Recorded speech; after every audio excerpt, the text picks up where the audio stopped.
Hello everyone, welcome back to my channel. তো সবাই কেমন আছো? আশা করি সবাই ভালো আছো।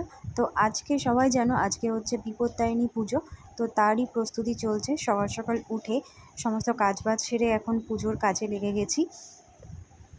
ঠাকুরমশাই পুজো করতে 8:30টার সময় আসবে।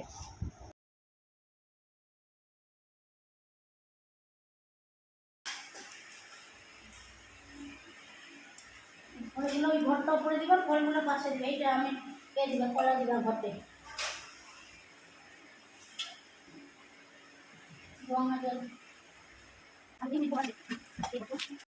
এই বিপত্তারিণী পুজোয় খুব বেশি কাজ থাকে না, কারণ খুব অল্প সামান্য কিছুই গোছানো থাকে।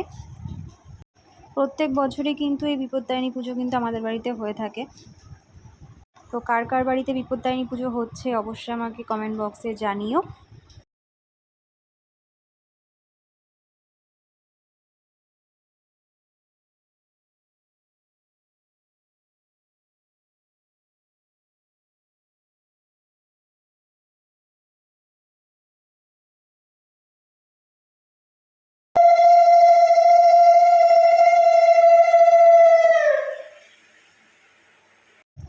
সব কিছু অলমোস্ট রেডি হয়ে গেছে, ঘরটাও পেতে দিয়েছি। এখন ফলগুলো সাজিয়ে দিচ্ছি।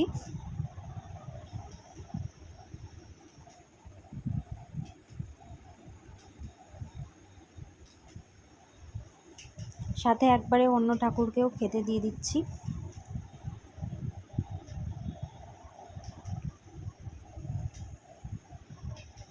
এই যে সব কিছু কিন্তু গোছানো মোটামুটি কমপ্লিট। এখন শুধু ঠাকুরমশাই এসেই পুজোয় বসলেই হয়ে যাবে। আমাদের বাড়ি মোটামুটি সমস্ত পুজোই হয়। 12 মাসে 13 পার্বণ তো লেগেই আছে।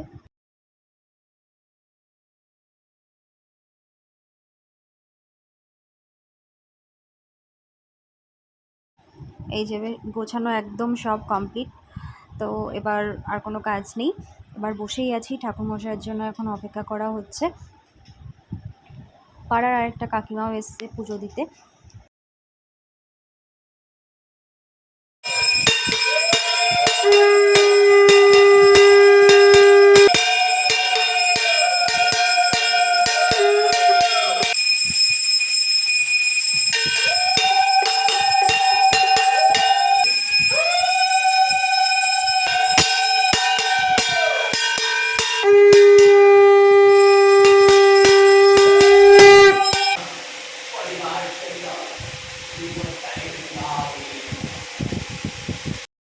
এই যে এখন পুজো শেষ হয়ে গেল, তো এখন প্রসাদ টসাদ দেওয়া হবে। নতুন মানুষ বলে কালো এখন শুকছে আর ঘেউ ঘেউ করছে। ওকে এতক্ষণ ওপরে আনা হয়নি, নিচেই ঘরের মধ্যেই বাঁধা ছিল। জানেনই তো, কুকুররা যখনই পুজো হয় শঙ্খের আওয়াজ শোনে তখন ওরাও কিন্তু চিল্লায়। তো যার জন্য ওকে আনা হয়নি, সেই জন্য কিন্তু খুব রেগেই আছে। এই যে পুজো কমপ্লিট, এখন সব প্রসাদগুলো বের করে এখন ঠাকুর ঘরটা গুছিয়ে ফেলবো। আর এই যে সব প্রসাদ বাড়া হচ্ছে, এগুলো দেওয়া হবে পাড়ায়। আর এই যে ইনি তো খাবে না ফল, তাও এসে মুখের সামনে দাঁড়িয়ে থাকবে হাঁ করে।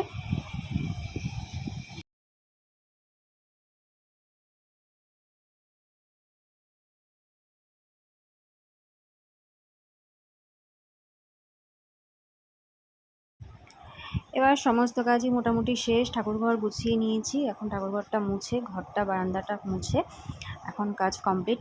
খালি থালা বাসনগুলো ধোবো ঠাকুরের, সেগুলো ধুলেই ব্যাস কাজ কমপ্লিট। তো চলো এখানেই শেষ করছি। সবাই ভালো থেকো, টাটা।